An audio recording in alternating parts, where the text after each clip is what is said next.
Hi everyone, I'm Cheryl and welcome to the Sewing Room channel, and this is your tip of the week. If you have an embroidery machine and you haven't used it much, or you're thinking about getting an embroidery machine, I'm going to give you a few tips on how to put the lettering on a project. For instance, here I've got this word, the set of words up here, cup of kindness. That phrase was on this particular apron. This is easy to do, but then you could have aprons like this. Now this apron I did not make. You can buy these in your stores that sell craft items. This I've got at Walmart, but not all Walmarts will have sewing and craft items. And this comes in a package of 3. They're not very large aprons, but they're great for maybe you've got a little club going or an event and it's kind of a quick little uniform. You can put your organization name or the name of the event, whatever it is you want to put up here. But if you look closely, I've selected this was in my embroidery machine, selected that, but I placed the words on a curve.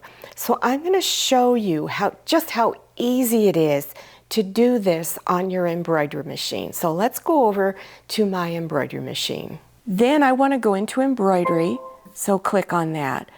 Now I'm going to show you how to do the lettering. So I'm going to click on this one here, and I've got all of these different lettering styles. So I'm just going to click on this one. It's just very basic. And I'm going to enter happy birthday. H, I'm going to do lowercase, A, P, P, another P, Y. And then if I try to pull it all on the same line, I don't have enough room. I'd have to pick smaller letters. So I'm going to go down this way, and I've picked the medium-sized letter. And then I'm going to put a space in there and enter birthday. B, lowercase, I, R, T, H, D, A, and Y. Yeah, let me see if I spelled it right. Right now it's going straight across, but I want to put it in a different angle. So on my machine, I have a Baby Lock Solaris, and I don't know if every model of the Baby Lock has it all set up the same way, but it's probably pretty close. So on my machine, if I go into Array right there, see all of these different angles?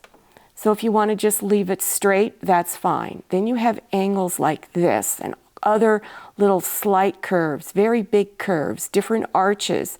And then you can actually change the angle of the curve. So I'm going to go to this one right here.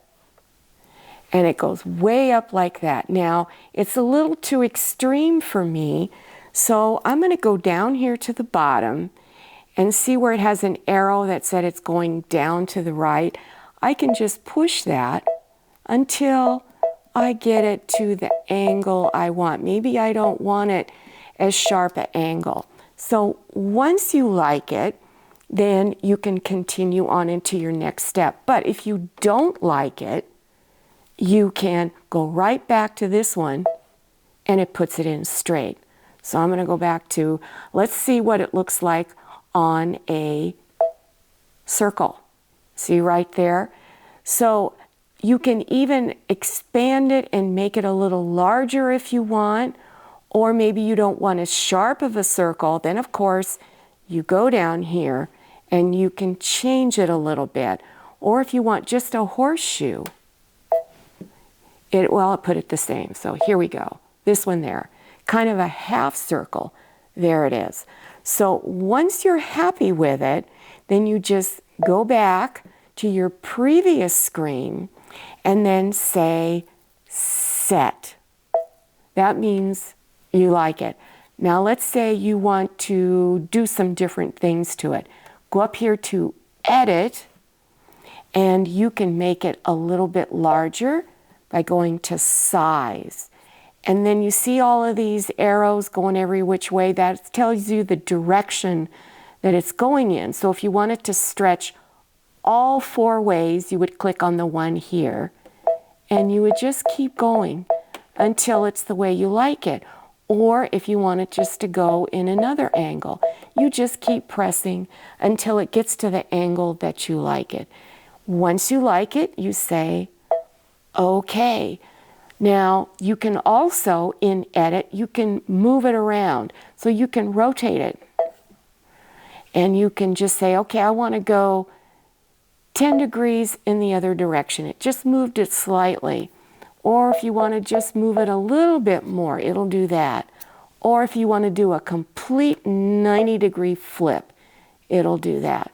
So once you like where it is, you can say, okay. Then you can go back into Move, and let's say you want to push it up high. You can just push it up there anywhere you want and select it like that. When you're done with everything, then you press OK. Then you go to Embroidery when you're ready to actually embroider it. You push it to Embroidery, and from there you go ahead and get your thread set up and do your normal method of putting your unit on, loading your hoop. And I've shown how to load the hoop in previous tips of the week. When I make aprons, I like to pick fabric that will represent the type of cooking they like to do. So for instance, maybe they have a fancy espresso machine and they love to make different coffees. So here's cups of coffee. Maybe they're into wine, or they like to bake, and maybe they also like to bake apple pies. Maybe they're into sailing. So to find novelty fabrics like this, go into your fabric store and ask them where their novelty fabrics are. And you just might find something you like. Another good place to find novelty fabrics is at Etsy.com. I also use my embroidery machine to stitch different sayings on a towel. Now, my favorite types of towels to do embroidery on is either flour sack towels or tea towels. I occasionally do them on terry cloth towels, but I don't especially like doing those. There's another extra step involved in stitching on terry cloth towels, and so that's why I like to just go right to this. It's just really easy to do it. So again, on this one, an apple a day, and I used apple fabric. And then this one, I selected this design in there and added the word welcome, added rickrack at the bottom. But up here at the top, if you're interested in learning how to do something like this, this folds over your, let's say, dishwasher handle. And there is a buttonhole on this pink fabric, and you can just slip the button through the buttonhole. When you're making something like this, you don't have to use buttonholes. You can put a snap-on or Velcro.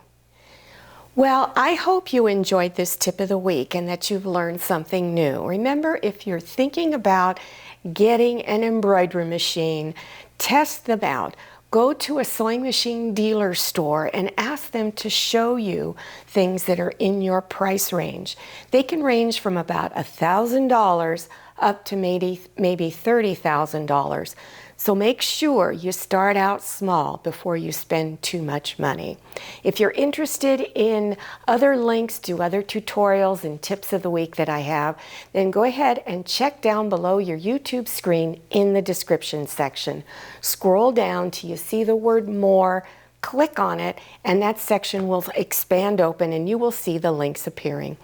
Don't forget to follow me on Instagram and make sure you check out my Facebook page. Thank you so much for coming. I'll see you next time, and happy sewing. If you like the Sewing Room channel, one of the best ways to show your support is to subscribe by clicking on that red subscribe button and give this video a thumbs up. And don't forget to click on share to share this video with your friends. And make sure you click on the bell so you receive notifications for all my new videos. I'm Cheryl. This is Manny and this is Scotty. See you next time.